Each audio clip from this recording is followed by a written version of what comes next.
2023년 3월 28일 큐티 말씀입니다. 마태복음 25장 31절로 46절입니다.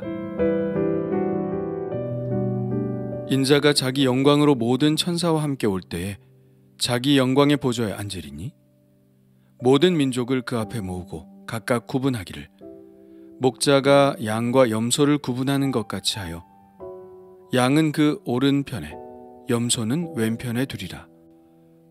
그때 임금이 그 오른편에 있는 자들에게 이르시되 내 아버지께 복 받을 자들이여 나에게 창세로부터 너희를 위하여 예비된 나라를 상속받으라. 내가 줄일 때에 너희가 먹을 것을 주었고 목마를 때 마시게 하였고 나그네 되었을 때에 영접하였고 헐벗었을 때 옷을 입혔고 병들었을 때에 돌아보았고 옥에 갇혔을 때에 와서 보았느니라. 이에 의인들이 대답하여 이르되 주여 우리가 어느 때에 주께서 줄이신 것을 보고 음식을 대접하였으며 목마르신 것을 보고 마시게 하였나이까? 어느 때에 나그네 되신 것을 보고 영접하였으며 헐벗으신 것을 보고 옷 입혔나이까?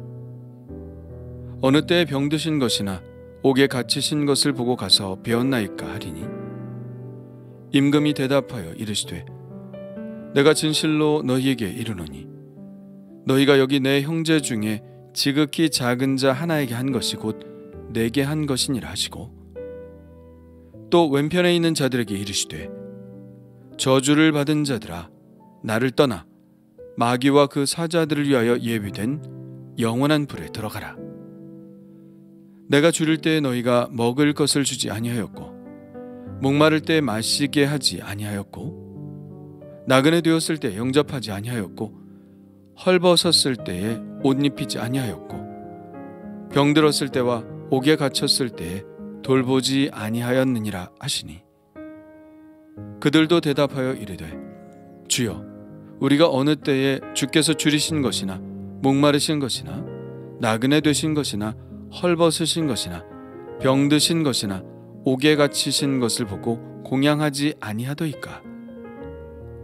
이에 임금이 대답하여 이르시되 내가 진실로 너희에게 이르노니 이 지극히 작은 자 하나에게 하지 아니한 것이 곧 내게 하지 아니한 것이니라 하시니라. 그들은 영벌에 의인들은 영생에 들어가리라 하시니라. 아멘.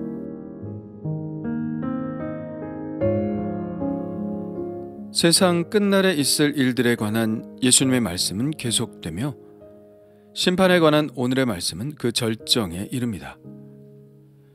인자는 구름을 타고 능력과 큰 영광으로 오실 것인데 먼저 큰 나팔 소리와 함께 천사들을 보내셔서 택하신 자들을 하늘 이 끝에서 저 끝까지 사방에서 모으실 것입니다. 그런데 오늘 말씀에 보니 택하신 자들만 모으는 것이 아니라 모든 민족을 모으신다는 것을 알 수 있죠. 이렇게 모으시는 목적은 최종적인 심판을 위한 것입니다. 예수님은 자기의 영광의 보좌 곧 심판의 자리에 앉으시고 사람들을 둘로 구분하기를 목자가 양과 염소를 구분하는 것 같이 하여 양은 오른편에 염소는 왼편에 두십니다. 목자가 양과 염소를 구분하는 것은 이스라엘 사람들이라면 너무나 잘 알고 있는 사실입니다. 낮에는 양이나 염소나 함께 뒤섞여서 풀을 뜯지만 저녁에는 갈라집니다. 이것은 양과 염소가 느끼는 온도 차이 때문인데 염소는 양보다 잠자리가 더 따뜻해야 하기 때문에 그 우리를 달리하는 것이 상식이죠. 그리고 양과 염소를 구분하는 것은 그렇게 어렵지 않습니다. 팔레스타인 지방의 양은 흰색인데 반하여 염소는 검은색 또는 짙은 갈색이기 때문입니다. 예수님은 목자가 양과 염소를 가르는 장면을 보시면서 최후의 심판 때에 달라질 사람들의 운명에 대해서 떠올리셨을 것입니다. 그렇다면 사람들을 오른편과 왼편으로 가르는 기준은 무엇일까요? 이것도 하나의 비유인데요. 임금은 먼저 오른편에 있는 자들에게 말합니다. 내 아버지께 복받을 자들이여, 나와 창세로부터 너희를 위하여 예비된 나라를 상속받으라. 내가 줄일 때에 너희가 먹을 것을 주었고, 목마를 때 마시게 하였고, 나그네 되었을 때 영접하였고, 헐벗었을 때 옷 입혔고, 병들었을 때 돌아보았고, 옥에 갇혔을 때 와서 보았느니라. 여기서는 임금이 이 세상에서 처했던 상황 몇 가지를 이야기하고 있는데요. 그는 이 세상에서 줄이고 목마르고 나그네 되었고 헐벗었고 병들었고 옥에 갇히는 상황에 처했었습니다. 이런 6가지의 상황은 인간의 가장 큰 곤경을 대표하는 것들입니다. 생존과 안전이 위협받는 상황이죠. 그리고 누군가의 도움과 위로가 절실한 상황입니다. 그런데 그런 임금에게 긍휼을 베푼 사람들을 만나게 되었죠. 그들은 임금이 가장 어려웠던 순간에 적극적인 사랑의 행동을 통하여 그들에게 다가갔고 그의 결핍을 채워주었습니다. 그런데 막상 이 임금의 이야기를 들은 오른편 사람들은 임금이 무슨 소리를 하는지 이해할 수 없다는 표적입니다. 자기들은 그렇게 임금에게 자비를 베푼 적이 없다고 말하죠. 그들은 말합니다. 주여, 우리가 어느 때에 주께서 줄이신 것을 보고 음식을 대접하였으며 목마르신 것을 보고 마시게 하였나이까? 어느 때에 나그네 되신 것을 보고 영접하였으며 헐벗으신 것을 보고 옷 입혔나이까? 어느 때에 병드신 것이나 옥에 갇히신 것을 보고 가서 배웠나이까? 그들이 이렇게 말하는 것은 당연합니다. 그들이 돌보았던 사람들은 임금이 아니라 그저 줄인 사람, 목마른 사람, 나그네, 헐벗은 사람, 병든 사람, 옥에 갇힌 사람 등 불쌍한 사람들이었지 임금이 아니었기 때문입니다. 그러자 임금은 그들의 이런 의문을 한마디로 다 풀어주죠. 내가 진실로 너희에게 이르노니 너희가 여기 내 형제 중에 지극히 작은 자 하나에게 한 것이 곧 내게 한 것이니라. 여기서 중요한 것은 임금이, 아니 실제적으로는 예수님이 곤경에 빠진 자들과 당신을 동일시하고 계시다는 사실입니다. 그렇다면 이 곤경에 빠진 사람들은 누구일까요? 그저 단순히 이런 곤경에 빠진 모든 사람들을 말하는 것일까요? 아니면 곤경에 빠진 그리스도인들을 말하는 것일까요? 40절 말씀에 보면 분명 여기 내 형제 중에 라는 말 속에서 이 지극히 작은 자들은 곤경에 빠진 그리스도인들이라는 것을 알 수 있습니다. 좀 더 구체적으로 말하면 24장 9절과 같은 상황을 만난 그리스도인들이라고 할 수 있겠죠. 그때 사람들이 너희를 환난에 넘겨주겠으며 너희를 죽이리니 너희가 내 이름 때문에 모든 민족에게 미움을 받으리라. 또한 오늘의 본문과 비슷한 상황을 전제로 예수님은 이런 말씀을 하신 적이 있습니다. 선지자의 이름으로 선지자를 영접하는 자는 선지자의 상을 받을 것이요 의인의 이름으로 의인을 영접하는 자는 의인의 상을 받을 것이요 또 누구든지 제자의 이름으로 이 작은 자 중 하나에게 냉수 한 그릇이라도 주는 자는 내가 진실로 너희에게 이르노니 그 사람이 결단코 상을 잃지 아니하리라 하시니라. 성경의 많은 본문들에서 보잘것없는 자들, 작은 자들, 형제들은 언제든지 예수님의 제자들이나 공동체 구성원들 또는 선교사들을 뜻합니다. 이들은 단순히 줄이거나 목마른 사람이 아니죠. 이들은 복음 때문에 나그네 되고 헐벗고 병들고 옥에 갇힌 사람들입니다. 예수님은 이들과 당신을 동일시하십니다. 예수님은 제자들을 전도하러 보내시면서 이렇게 말씀하신 적이 있죠. 너희를 영접하는 자는 나를 영접하는 것이요 나를 영접하는 자는 나를 보내신 이를 영접하는 것이니라. 예수님이 하나님의 나라 때문에 고난받는 제자들과 당신 자신을 동일시하신 예는 이뿐만이 아니죠. 사도행전 9장에 보면 사울이 다메섹에 가는 길에 부활하신 예수님을 만나는 장면이 나오는데요. 예수님이 찬란한 빛을 보고 쓰러져 있는 사울에게 이렇게 말씀하십니다.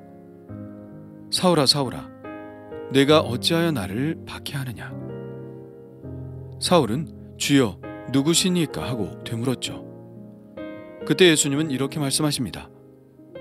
나는 내가 박해하는 예수라. 사울이 예수님을 박해했다고요? 사울은 예수님을 본 적도 없습니다. 박해한 적은 더더욱 없죠. 예수님이 십자가에 달리실 때 사울은 그것에 전혀 관여한 적이 없습니다. 그런데 예수님은 어찌하여 나를 박해하느냐고 물으시고 나는 내가 박해하는 예수라고 말씀하십니다. 이것은 바로 예수님이 교회와 당신 자신을 동일시하고 계시다는 사실을 드러내시는 것이죠. 예수님은 바로 하나님의 나라를 위하여 고난받는 자들 안에 계십니다. 그들이 곧 예수님이고 예수님이 곧 그들이신 것이죠.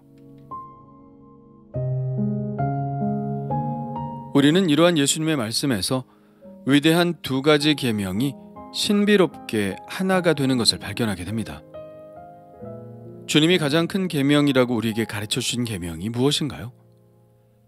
바로 하나님을 사랑하고 이웃을 사랑하는 것입니다.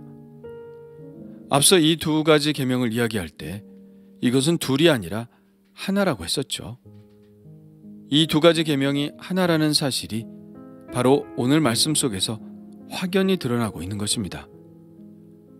너희가 여기 내 형제 중에 지극히 작은 자 하나에게 한 것이 곧 내게 한 것이니라. 이웃을 자기 자신처럼 사랑하는 자는 결국 하나님을 사랑하는 것으로 귀결된다는 말씀이죠. 이웃을 사랑하는 것이 곧 주님을 사랑하는 것이니까요.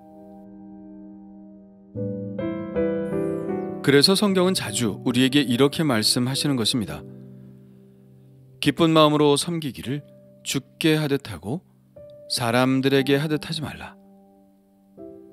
무슨 일을 하든지 마음을 다하여 주께 하듯 하고 사람에게 하듯 하지 말라. 아내들이여 자기 남편에게 복종하기를 주께 하듯 하라. 이처럼 성경은 모든 관계 속에서 그 사람 안에 예수님이 숨어 계시다는 생각으로 행동하라고 말씀하고 있는 것입니다. 그러나 더욱 특별히 곤경에 처한 그리스도인들, 복음을 전하다가 위기에 처한 그리스도인들에 대해서 더욱더 마음을 쓰고 그들의 필요를 채우라는 말씀이신 것이죠. 복음을 전하다 보면 생각지도 않은 곤경에 처할 때가 많습니다. 그런데 그런 그들의 처지를 주님이 함께 겪고 계신다는 이 말씀은 그런 그들에게 큰 위로가 되고 힘이 되며 견딜 수 있는 능력이 되죠. 그러나 그렇다고 해서 예수님이 꼭 그리스도인들 전도자들 안에만 숨어 계신다는 생각을 하는 것은 편협된 생각이기도 합니다. 사실 주님은 가난하고 헐벗은 모든 사람들 안에 계십니다. 그리고 우리가 같은 그리스도인들 뿐만 아니라 모든 어려움에 처한 사람들의 곤경을 돌보기를 원하시죠. 예수님은 형제들 간의 사랑을 많이 강조하신 것이 사실이지만 보편적 인간에 대한 사랑을 이야기하신 적도 많죠. 산상수훈에 예수님은 이렇게 말씀하셨습니다. 나는 너희에게 이르노니 너희 원수를 사랑하며 너희를 박해하는 자를 위하여 기도하라. 이같이 한즉 하늘에 계신 너희 아버지의 아들이 되리니 이는 하나님이 그 해를 악인과 선인에게 비추시며 비를 의로운 자와 불의한 자에게 내려주심이라. 너희가 너희를 사랑하는 자를 사랑하면 무슨 상이 있으리요? 세리도 이같이 아니하느냐? 또 너희가 너희 형제에게만 무난하면 남보다 더하는 것이 무엇이냐? 이방인들도 이같이 아니하느냐? 그러므로 하늘에 계신 너희 아버지의 온전하심과 같이 너희도 온전하라. 우리 그리스도인들이 행해야 할 사랑은 이처럼 아버지 하나님을 닮은 사랑, 보편적인 사랑입니다. 오늘 말씀에서는 여전히 풀리지 않는 문제들이 있는 것은 사실입니다. 심판의 기준이 단지 이러한 선행이냐, 예수님을 영접하고 안 하고는 중요하지 않느냐 하는 문제를 제기할 수 있죠. 또한 선행을 베풀거나 선행을 베풀지 않은 사람이 모두 그리스도인이라는 전제가 있느냐 없느냐의 문제도 제기할 수 있는 것이고요. 그러나 그런 것들이 오늘 말씀의 포인트는 아닙니다. 그렇기 때문에 오늘 이 본문을 가지고 그런 문제를 제기하는 것은 바람직하지 않죠. 중요한 것은 첫째, 복음을 위해 고난받는 자들과 주님은 늘 함께 계신다는 사실. 그리고 둘째, 긍휼히 여기는 자만이 긍휼히 여김을 받을 수 있다는 사실입니다. 복음을 위해 고난을 당하고 있는 자들에게는 위로를, 긍휼을 베푸는 자들에게는 격려를 하고 계신 것이죠. 지극히 작은 자가 주변에 있나요? 그가 주님이시라면 나는 오늘 그에게 어떻게 행동해야 할까요? 주님 감사합니다. 마지막 심판 때에 주님의 긍휼을 받기를 원합니다. 그러니 긍휼히 여기는 마음을 주옵소서. 특히 모든 민족에게 나아가 복음을 전하며 고난을 받고 있는 수많은 선교사님들에게 함께 하셔서 그들에게 물 한 모금이라도 전해줄 수 있는 사람이 되게 하시고, 주님을 위해 고난을 받는 자들과 마음을 나눌 수 있는 사람이 되게 하여 주옵소서. 또한 오늘 만나는 모든 사람들을 죽게 하듯 하는 은혜도 주옵소서. 예수님의 이름으로 기도합니다. 아멘.